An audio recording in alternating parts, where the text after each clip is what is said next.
this Toyota. Move up and down, look at the front and back, dipping under acceleration. Farewell in Toyota Gazoo Racing's Dakar Racer.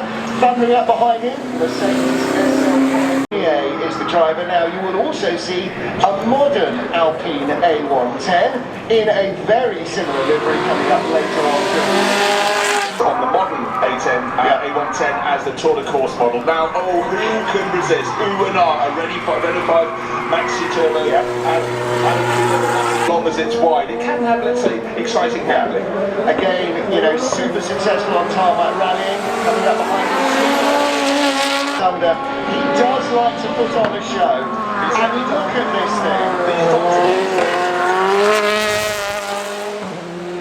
Look like they're doing something, so that's good enough for me. Right, if you want to understand about Travis Pastrana, his series of Gymkhana cars, this is the latest. Look at the iteration he's had on YouTube over the years.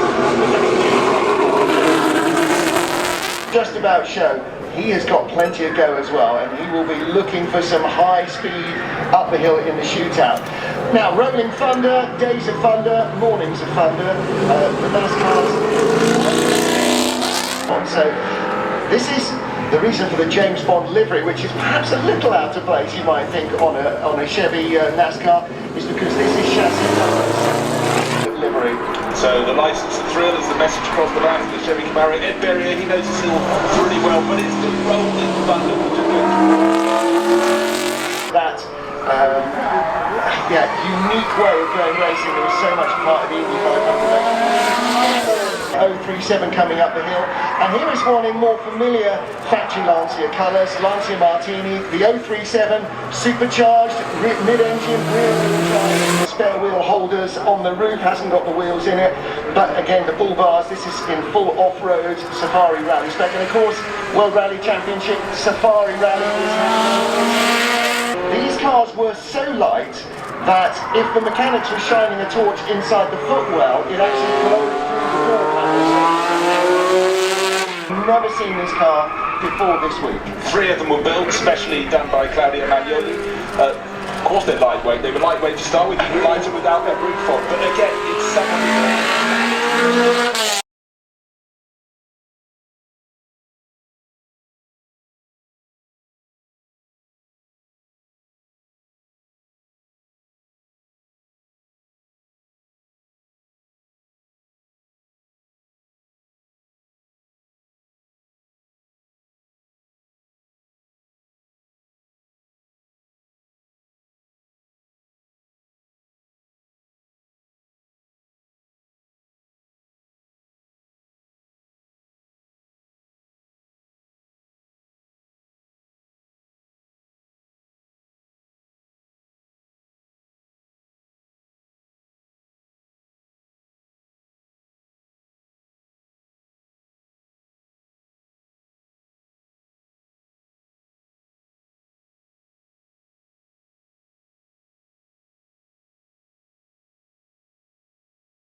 To rally fanciers from the early days of WRC as it became. This is Max Girardeau, standard French gymnast, and that certainly served him in good stead. Started in 1600 some of their great cars. The Dakar event has very much become their thing. And of course, this is the modern iteration. Again, having conquered Le Mans, they were looking for other fields to dominate and attacking the Dakar Rally. Dakar. But just looking at that mighty 3008 DKR, you get used to what it is, but we've got a driver who's getting used to what it is. Driving it beautifully, but really sometimes you just get the timing of your introduction wrong. And before they had to shelve this one. Well, front-wheel drive was never going to cut it in the world of the arrival of the RS200. Their mid-engine four-wheel drive. A little too late and with just a little too little support to really get to where it should be. its greatest period later in rallycross, when all the Group B cars were banned from rallying, and there was the Group B car, and then on camera now is one of a number of Metro 6R4s. So this car again developed specifically by the factory for the short wheelbase version of the A1 and A2 Quattro, and again a car that probably still defines Group B rally, particularly the yellow and white HB.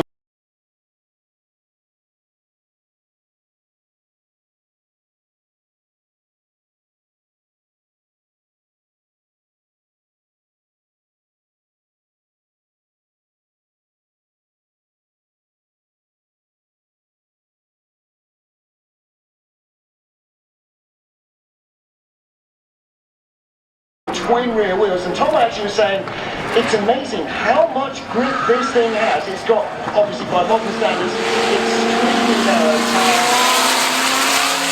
No surprise that's quick off the mark, and the car built in Cambridgeshire, as you pointed out, still being built, the modern iteration thereof. This was predominantly for English drivers the engine of choice, but this 4 GT, still some of my favourite cars in the world, giving them a different body, and Ray Mallock, who goes back, as I say, back to the Le Mans days.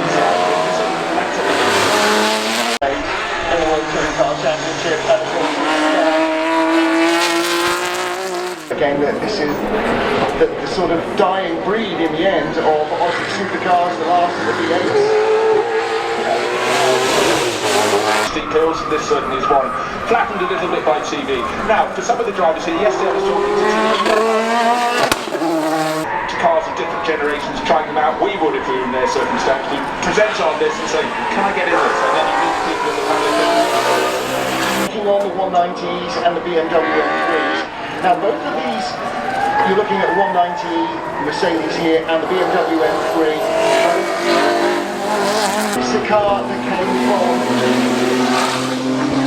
M3. Passed down through the generations. Back in the day, Demon Tweets catalogue, all the car parts you could need. Used to be mounted, colour mounted. From a Grand Prix car, fabulous, exquisite, streamlined in a way before cars were started. Napier Railton Special, developed and designed by the great designer Reed Railton. The Napier part is the engine. It's a Napier Lion seaplane engine, 24 litres oil prison.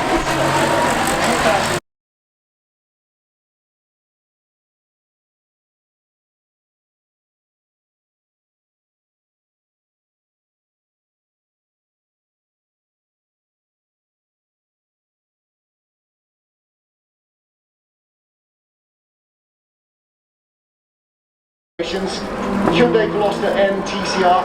TCR touring car racing is the sort of GT3 of touring cars. Relatively affordable. And David Leslie were racing these two cars together in period. Anthony driving them again this weekend. Well, actually, now, here's a car that you could easily persuade Tom Christensen to get back into, because we first learned recently the historic touring car series, and the likes of John Cleland now out competing in their cars of yesteryear. But of course, mixing with the contemporary. Let's just double check I'm not about to get this wrong. With a tie or bow tie, he's always immaculately dressed, he's always smiling, and when this car just goes on the overrun, flame spits out like that.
don't know what it was like.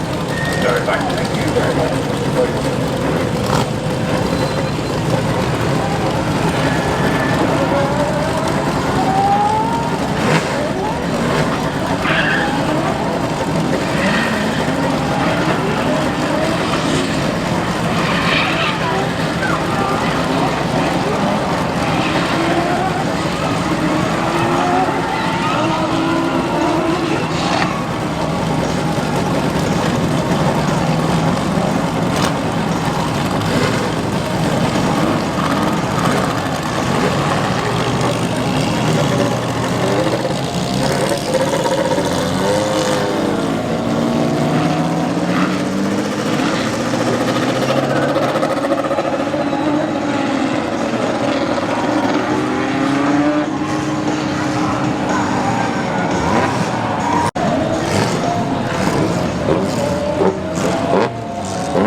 There's C9s here as well.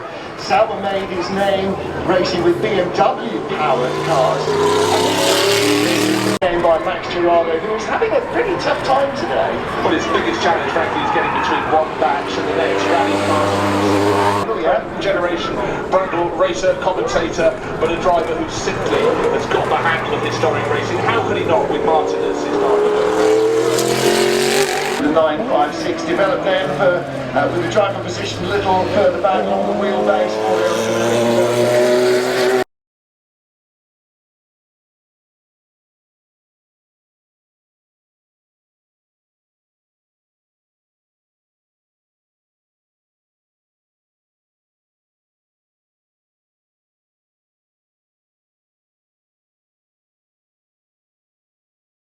Started off really racing.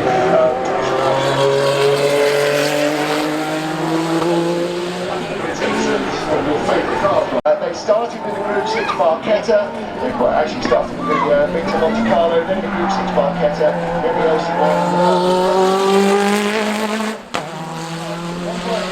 And this one in the electric cars, but when the money flowed, boy, those guys made use of it, and Emka introducing those two Aston Martin prototypes. Certainly did.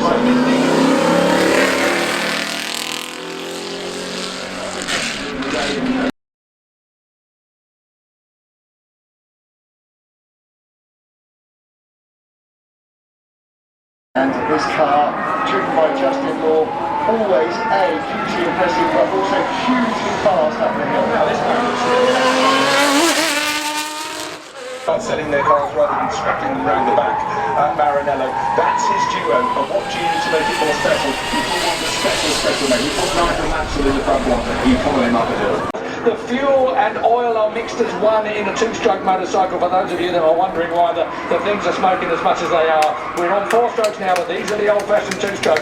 They work quick. 2,500 are about the power band. We talk about being on the power.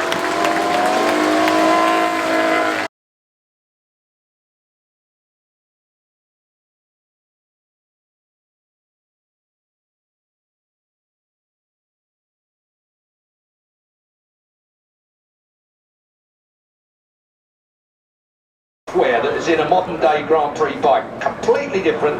Really, the march of time has dialed out all the, how should we say, the lively. We've got a wonderful mixture of old and new bikes, but yeah, that's a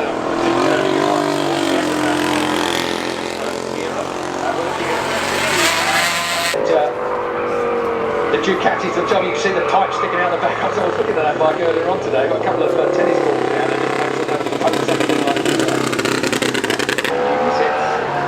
and yeah, this one from 2006, Ducati of course came into MotoGP. Oh, here's one of mine. Oh, here it is. TZ750. You cannot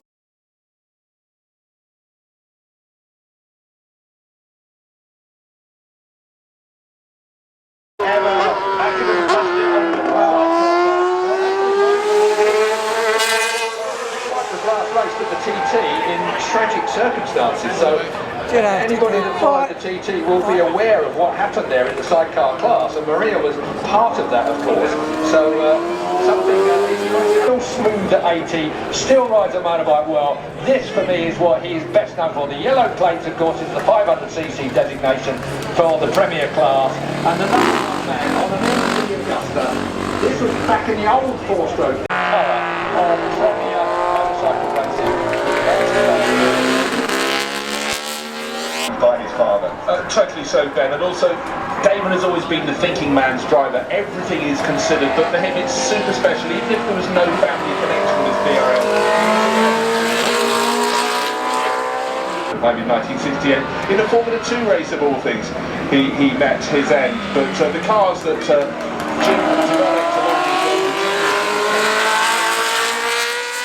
developed the British Grand Prix, the US Grand Prix, for Jim Clark, it was a 70s, and of course the world was by Tony Southgate, who was one of the best. We can hear his name developing quite a few of the cars to go up the hill. Yeah, in fact, you think about all the other cars.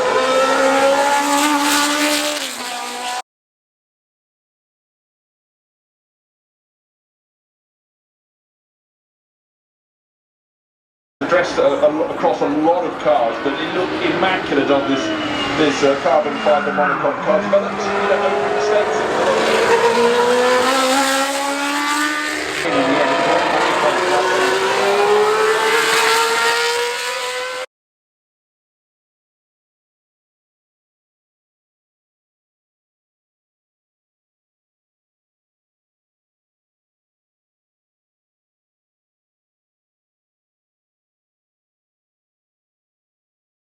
It was better year than they had in 2009.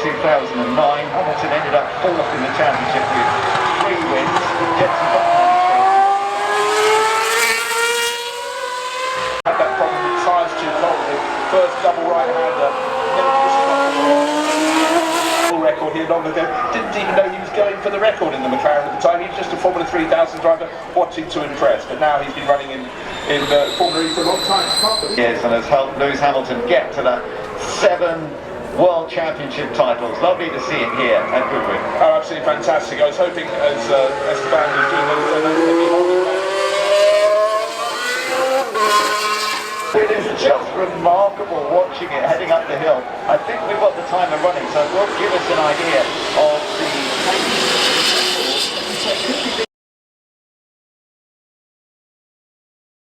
That's the way you're going to go, isn't it? Well, it is. I mean, track limits, the bane of modern racing, no track limits at all when you're blasting around a desert or over the ice and rocks of Greenland, but turning in, of course, a lot of qualities to it. It doesn't matter if it's done. If someone works out they can't get from one heat to another, batch of cars to another, or simply someone else is talking to them over a burger in the paddock and said, your car's amazing. They said, would you like to drive it? People are very proud like that. To drive, and she said, oh, well, simple application, but tiny, weeny bit too much power too soon, but a chance to show the sponsor's names.